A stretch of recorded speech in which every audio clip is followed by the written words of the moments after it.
சன்னா மசாலா செய்கிறதுக்கு வெங்காயம், பச்சை மிளகாய், இஞ்சி அதை அரைச்சிட்டு வந்துடலாம். இப்போ ஒரு குக்கர் அடுப்பில் வச்சுட்டு 4 ஸ்பூன் எண்ணெய் ஊற்றிட்டு பட்டை, கிராம்பு, ஏலக்காய் இதெல்லாம் போட்டு நல்லா பிரியாணி இலை வேறு சேர்த்துருக்கு. இதை வதக்கிட்டு இந்த அரைச்சி வச்ச கலவை எடுத்து இது கூட கொட்டி அதையும் நல்லா பச்சை வாசனை போகிற அளவுக்கு வெங்காயம், பச்சை மிளகாய், இஞ்சி நல்லா வதக்குன்னு வதக்கிட்டு கூட 2 தக்காளியை அதையும் மிக்சி ஜாரில் அரைச்சி அதையும் இதை கூட சேர்த்துட்டு அதையும் நல்லா வதக்கிட்டு இப்போ இதுக்கு தேவையான மசாலாவை நம்ம சேர்த்துடலாம். குழம்பு மிளகாத்தூள் 1 ஸ்பூனு, கரம் மசாலா 1/2 ஸ்பூனு, மஞ்சத்தூள் 1/2 ஸ்பூனு, பெருங்காயத்தூள் 1/4 ஸ்பூனு எல்லாத்தையும் சேர்த்துட்டு மல்லித்தூள் வேறு 1 ஸ்பூன் சேர்த்துருக்கேன் நான்.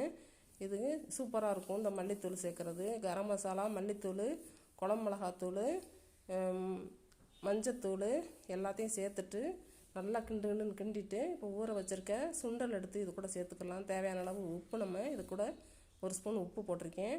உங்களுக்கு தேவையான அளவு போட்டுக்கோங்க. சுண்டலை கொட்டிட்டு இது கூட சேர்த்துட்டு நம்ம குக்கரில் 2 விசில் வர விட்டுடலாம். நல்லா அழகாக வந்துருச்சு. சப்பாத்தி கூட சேர்த்து சாப்பிட்டோம்னா அட்டகாசமாக இருக்கும் டேஸ்ட்டு. ஒரு வாட்டி இதே மாதிரி நீங்கள் செஞ்சு சாப்பிட்டு பாருங்கள். பிடிச்சிருந்தா லைக் பண்ணுங்கள், ஷேர் பண்ணுங்கள். பாருங்கள் எவ்வளோ அழகாக வந்திருக்குன்ட்டு.